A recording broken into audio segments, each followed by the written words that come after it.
My name is Dan Shike, and I run Tone and Volume Mastering in Atlanta, Georgia.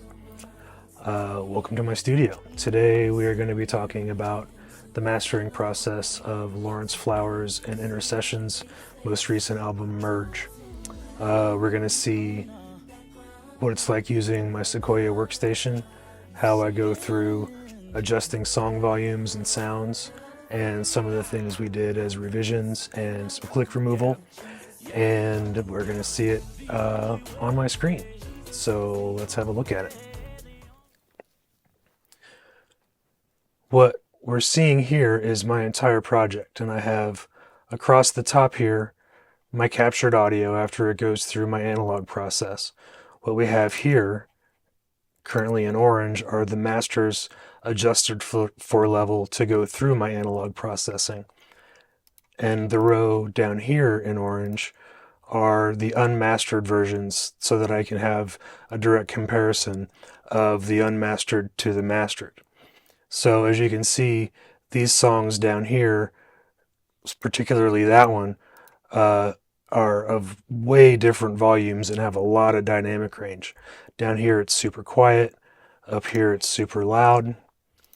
And part of the job of mastering is taking all these different loudnesses of songs and making them fit together as a cohesive unit. As you can see where this song here is super loud by that big waveform, and its lower level here, it has less dynamic range throughout the track than, say, this one does. So part of the job of mastering is to even all of those out. So I set the level of the mixes going out through my analog rack here so that everything hits at a same matched level for the analog processing, so there's no distortion from the analog gear, which also sets the level coming back into the box through my digital to analog converter, analog to digital converter. So what we end up with in the short run is Calculated. This is the big single that came out of this album. I think it's the first one. So what I'm doing to these mixes before they go out of the box, you can see over here I've got a Millennium Media NSEQ2 plugin doing just some very minor tone controls. This is more of a mojo setting than a correction or enhancement setting.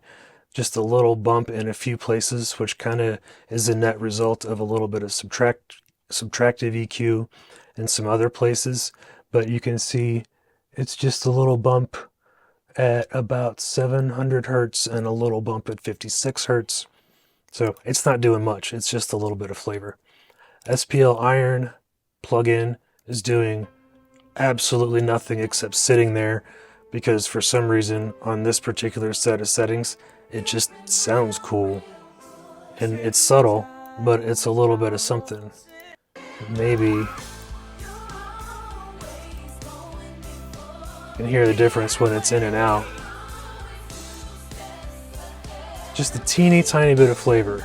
And a lot of mastering is just putting in teeny tiny bits of flavor here and there. I've also got the PSP Old Timer doing a little bit of parallel compression.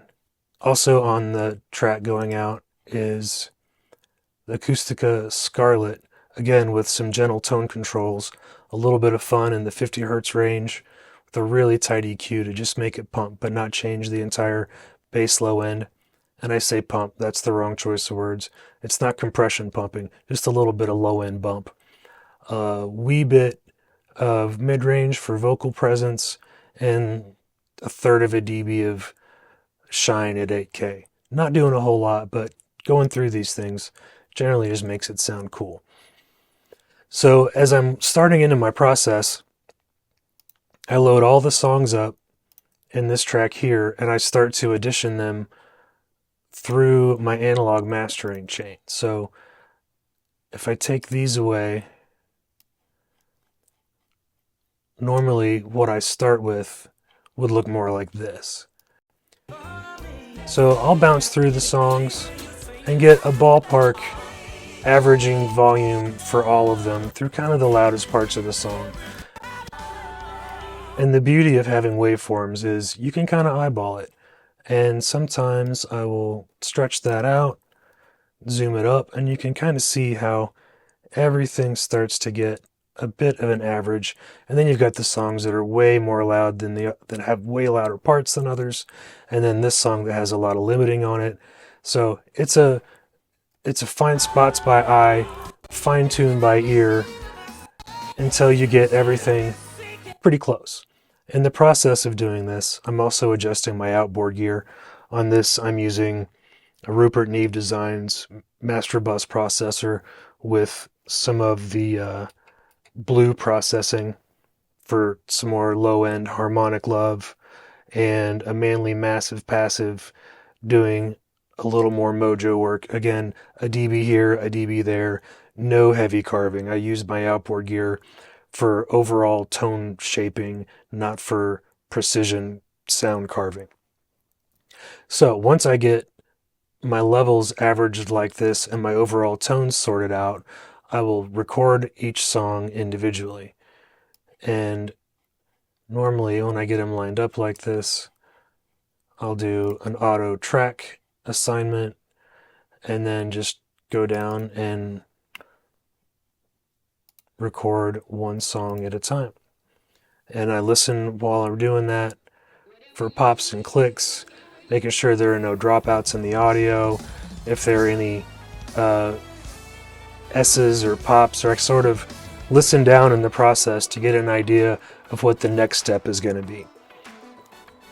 So let's pretend I just spent an hour and 10 minutes doing that, and bring these files back over. So now I have gone through and I run all of these tracks through the analog processing gear, captured them back into this channel where you can see I have a lot of things going on. I usually don't have this much going on a mix bus situation, but since these songs were mixed by a few different people, there are a few different sound characteristics from different groups. So some things are done on an individual song level, which you can see here. I'm using an equilibrium. Equilibrium is the equalizer here, doing just a little bit of tone control after what I've done in the analog processing range. So I record all the songs back in, as I mentioned, listening for clicks and pops, any weird bass things, out of phase signals, anything that needs to be addressed technically, along with listening critically for quality and making ideas of what I want to do next for the rest of the songs. So you'll see over on this list, I've got a little bit of an L2 coming in, Pro L2, sorry, don't use an L2. Doing just a teeny tiny little clip, not a clip, a little bit of limiting coming in. Fab Filter Pro multiband, doing a little bit of compression to keep the low end balanced while everything else is getting loud. We were having a situation where when the whole choir in full production came into the song, we were losing a little bit of low end. So I put on this just tiniest of compressor. You can see isn't even doing anything most of the time, but for some of the songs, when it gets really, really huge, right there you can see a little compression's kicking in, just to let that low end continue to breathe, because in my opinion, the bass is the most important part of a record after maybe the lead vocal, and if the kick drum and the bass aren't hitting right, nothing else is going to be right. After that, we've got an equilibrium equalizer, which was a part of a mix or a mastering revision. They wanted a little bit less boogie in the low end and a little bit of sizzle on the vocal. So while this looks like a lot, it's less than a dB of boost there and less than a dB of cut there. You can hear it out and in. Very subtle difference for sure, but it definitely brings up a little bit of speaking to the vocals, which was something they asked for in a mix revision, which I'm always happy to do.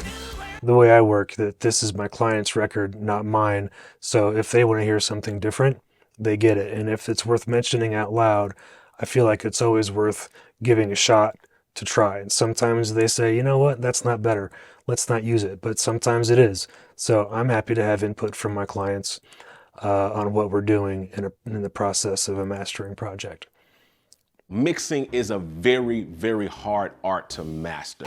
I know because I've been trying to master this art for several years. That is one of the reasons why I do Mix Mondays. It's a learning environment, and every mix that I do, I learn something new. And I've taken everything that I've learned over the years and we have poured it into our mixing templates. Mixing templates are a great starting place, and we have created several templates that allow you to get up and going quickly, and we have created them for Logic Pro X, we have created them for Pro Tools, for Studio One, for Ableton Live, and so many others. So if you're interested in taking your mixing to the next level, or even just getting started, make sure you check out these links down below in the description of this video and grab your template today. All right, back to the show.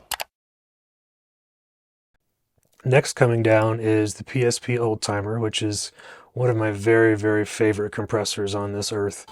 Doing, again, very, very little, and this is doing a parallel processing. You can see that it's got a dry and a wet, and they're both turned down 6 dB, so that when they are combined, they are at the original level.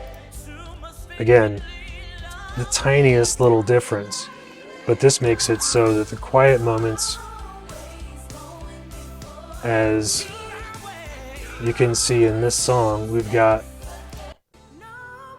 this delicate little vocal out by itself, and then over here the whole band and a choir. So we're doing a little bit of this multi-band or parallel compression to hold on to the level of the loudest places and mix in some uncompressed with it. Again, the tiniest of differences, but this technique brings a little bit of that low-level detail in. Next in the line is the UAD Fatso Senior. This is one of my favorite plugins, and the Dave Durr mods that let you have filter on the sidechain is something that should be on the hardware, I think. I wish it was. Again, doing very small things, no actual compression, none of the warmth, a wee little bit of harmonic distortion love, and being a tape emulator, it does a little bit of low-end fattening, a little bit of softening on the high end, but a very, very subtle step. Mastering is all about subtle steps. So all of these little tiny steps over the process of an album add up to being pretty considerable. Next step is the newfangled Elevate, and this one is doing a little bit of heavy lifting here.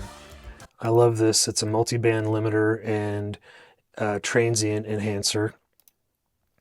So you can see it says I've got 9 dB of gain on it, but what's coming in, depending on the song, is, you know, see that's peaking at 3, and the loudest spots are hitting 6, which is a lot for a moment. But you can see in these sections there's almost nothing. The next part of this plugin is the transient recapture, which I think is just great. You can see on the kick drum right here, it's doing just a dB maybe of a little extra bump, and a little bit on the drums up in here. And I've turned it down because we were having a little bit too much brightness, so you can adjust it along here to do a smaller amount. Or you can turn the transient emphasis off, which, again, a subtle thing, but having it on just adds a little bit of energy and a little bit of zip. And this is currently doing as much as I ever asked this limiter to do, and we were looking for a wee little bit more level in the end. So I've got Limitless doing a little 1 dB and a half of limiting on top of that. Don't be alarmed by this. This is a qualitative meter, not an actually what's being done meter. This is a far more subtle limiter than that screen actually looks like. So as I go from song to song, again, I start listening down and find an EQ setting for the song that sounds good, And this one has sort of a starting point for me of a little bit of a mid-range bump, a little bit of shine on top up here, and then a little bump up here to get kick drums to speak. A big part of balancing from song to song is going from one song to the next and finding the spot where the low end hits the same between them. You can see over here on calculated, it doesn't need the shine, it needed a little bit of that taken off relative to the song in front of it. One of the reasons I chose Sequoia as my workstation is the ability to put plugins on individual tracks and have them all treated differently from one to the next. So I can have this overall bunch of setup for the global settings over here, and then individual song settings by region. And I can even go so far as to cut a song into pieces and treat different sections differently. So if for some reason, say a section of a song needed to have way less bass, I can have it just show up and start playing that region and not have the bass there, which I would never do that because you have to have bass everywhere, but that's how that goes. So after I go through and I get a bass line for every song, see this one had a lot more bass and needed to be turned down a little bit and needed a lot of brightness added. Again, well, that's cranked, but most of the time it's 1 dB of movement, 1 dB of movement. Rarely ever are there big changes, but this one needed a lot of high end added to match up with the other ones. This is a situation where this album had a lot of different mixers and production in it, I believe. So the songs came in sounding quite different from each other.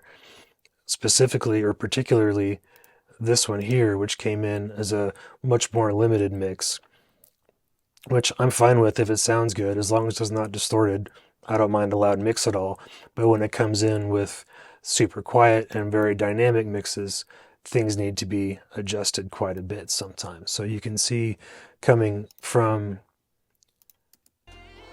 that being an unmastered mix to that being an unmastered mix, some pretty heavy lifting has to be done over the process, or the process of it all. So this one actually, since it's already very loud, it gets turned down, and you'll see that it does very little in the limiters because it's already loud, and then we have this one that needs to have a lot more done to it. So that is major portion of mastering, is bringing in variants of levels so that everything sounds consistent. So once I go through and I get everybody at a baseline, I kind of just bounce around, and it's very annoying to people in the room and sometimes to my cat that I will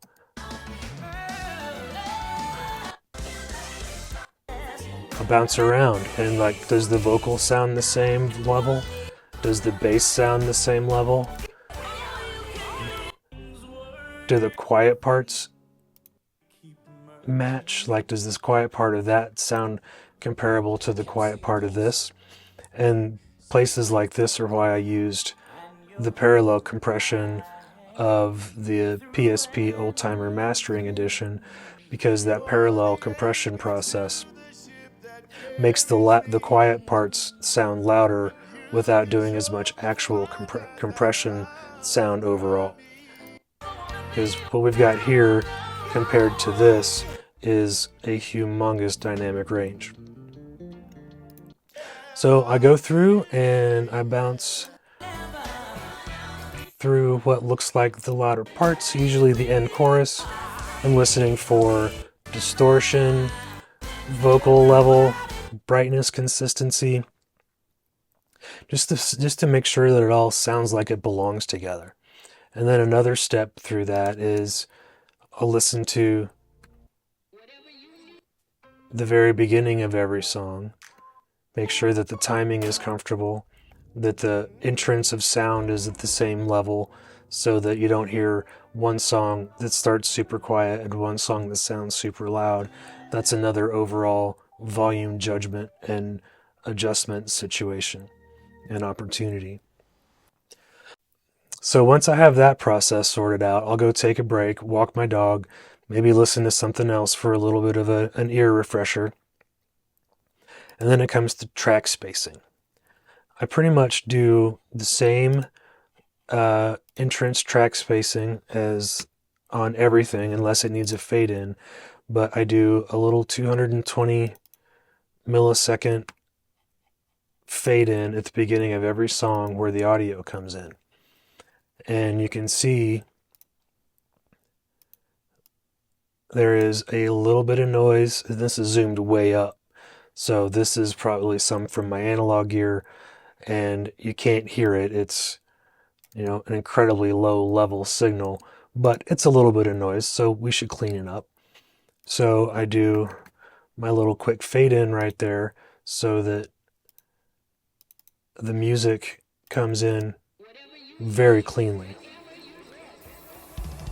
And I go down the whole album and I set them all up the same way so that every track start has the same timing. And there's an occasion when there's a fade in like this where that obviously doesn't work. So I'll do a fade that is appropriate to keep any noise from the track or from the analog gear quiet until signal is loud enough to overcome that noise. And if we weren't to have this fade, you can see again a tiny subtle difference, but to me, cleanliness on the ins and outs of tracks is incredibly important. That's a big part of it being slick and not have little pops and stuff at the beginning and end of songs. And after I go and I get every song start timed just right, I work on track spacing and song fades at the end. Everything needs to have a tidy little fade at the end, and I've got a preset for my preferred curve, but I change it depending on what's going on with the song. Sometimes a little bit slower start and faster end to a fade is appropriate. It just depends on what's going on and how fast the fade of the song goes. So I will listen and take a breath before the next song comes in. And the timing from song to song is never the same. Like people say 2 second standard between songs. No seconds are standard. There's no standard. Whatever feels good. So I put as much space in there as I think is appropriate or as little as I think is appropriate to make a comfortable transition from song to song. If I'm doing a punk rock record, I'm putting next to no gaps in between songs. If I'm doing a smooth jazz record, there's going to be a couple, 3, 4, 5 No, there's never going to be 5 seconds. There'll be maybe a little bit more time to give the listener a chance to breathe and get ready for what's coming next. If there are two songs that are really close to each other, I might have a really tight transition. I may even time it on the beat so that as one song ends, the next one comes in and it's timed the same, so it almost feels like it's an intentional mix between the two. A lot of times, if there's a slow song going into the fast song, I'll leave a little more time in there to let that vibe fade and get ready for something that's energetic. So the decision on a long gap or a long fade is completely dependent upon the music and how it feels going between the two songs. And I guess I also didn't mention is going through adjusting levels when I'm bouncing between songs. I'm able to take this song and turn it down if I want to a little bit, which will hit all of this mix bus less softly or less hard. And just adjust and adjust and adjust. Once I get all the fading done, I'll go through again and bounce through all the songs and adjust and adjust and adjust. And then once I'm done with all that, I usually just go back to the top and push play and check my email, pet the dog, scratch the cat, whatever, something else to pay attention to and see if anything sticks out and grabs me in a master. I may hear clicks and pops this way. I may hear some S's that need to be addressed. Like it's sort of a quality control catch-all. I do believe right here we have a spot where I cleaned a click out. I'll show that. Check this out. You can help support the channel. You can support what we do at Gospel Producers by simply picking up some of our merch, like our Juice hoodie. The hoodie season is upon us. We got the GP shirts. We got the GP hoodies. One of my favorites is the Humble Hustle shirt. Get you the Humble Hustle shirt or hoodie. You just type in Gospel Producers on Amazon. We're right there. And what I have on right here, it's our not famous but fruitful. I ain't famous, but I am fruitful shirt. The long sleeve again. We're getting to that long sleeve season, so you want to make sure that you grab that. I'll link down in the description if y'all want to support your boy. It's lunch money.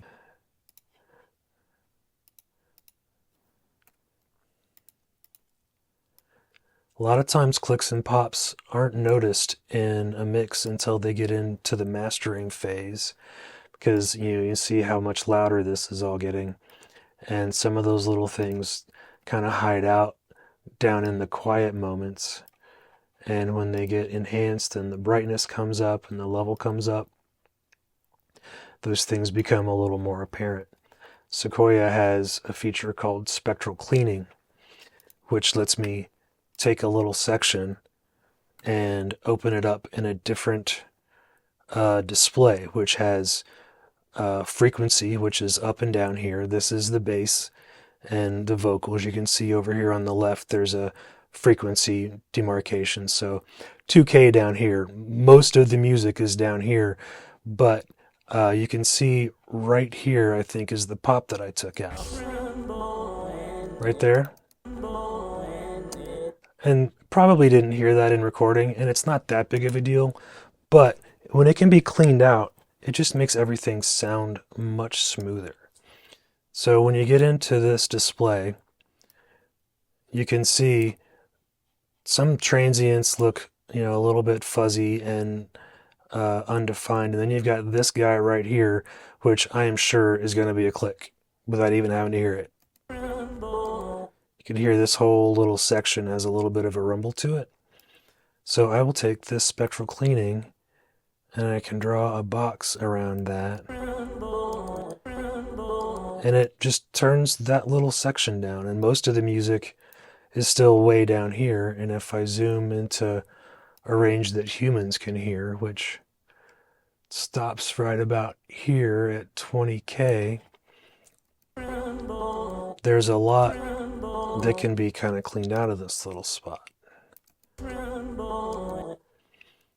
And you can still hear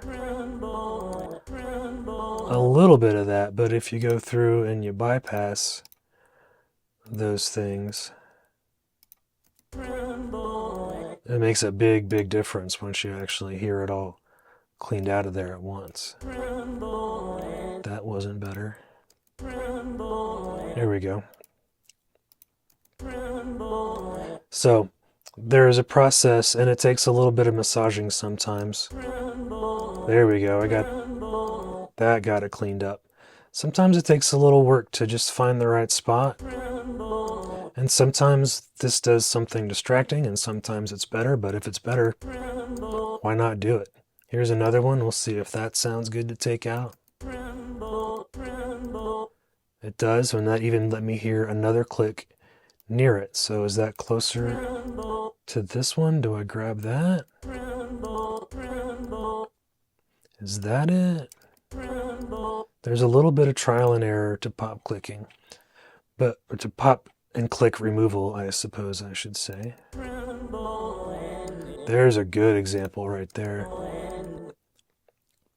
I can just put a little box around that, and it's gone. And you can hear there's a little bit of a dip in the signal. I went a little bit too far down right there.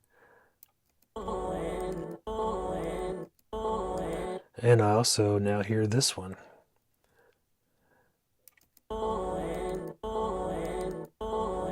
And that makes me now hear this.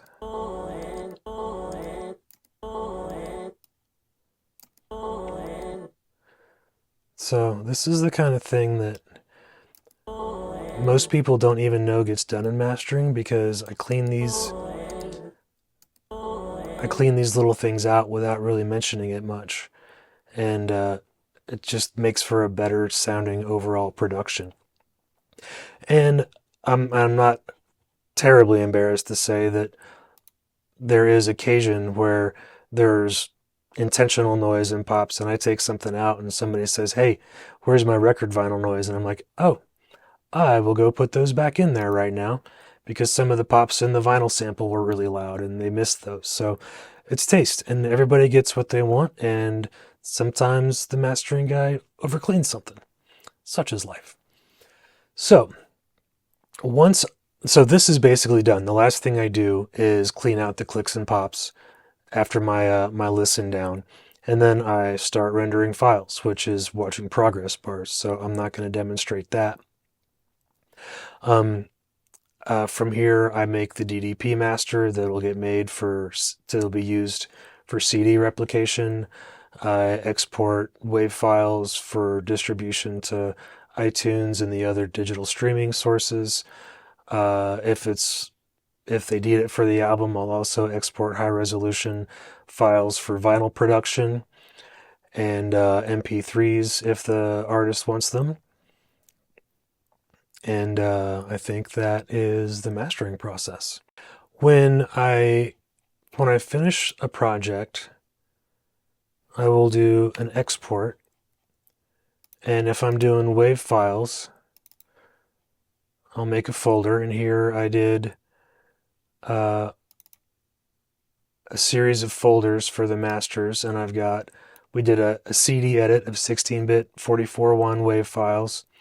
We have the whole album, which is longer than a CD, so it wouldn't fit on a DDP master, so those will be used for digital in 16-bit 44.1. And then we did Apple Digital Masters, which are delivered at 24-bit 44.1. The Apple Digital Masters and the album masters are the same music, but they're treated differently to be used in the Apple Digital Masters program. They're delivered at a slightly lower level to account for intersample peaks when converting from on Apple servers for distribution, and that is what we send for masters. Also, we made a DDP master for this album, which is a series of files that nobody really can open unless they have a DDP reader. But Sequoia will generate, if I do DDP export, it'll burn a continuous audio file of the entire project and then do a DDP export for that, which I can then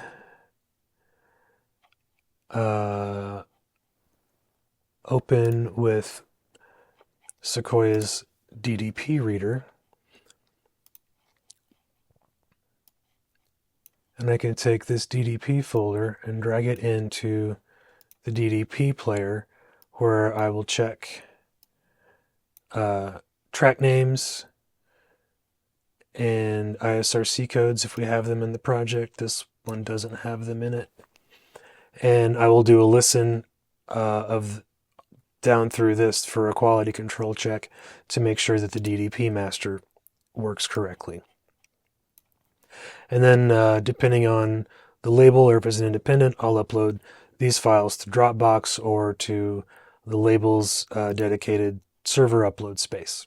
That's the mastering process in a very big nutshell.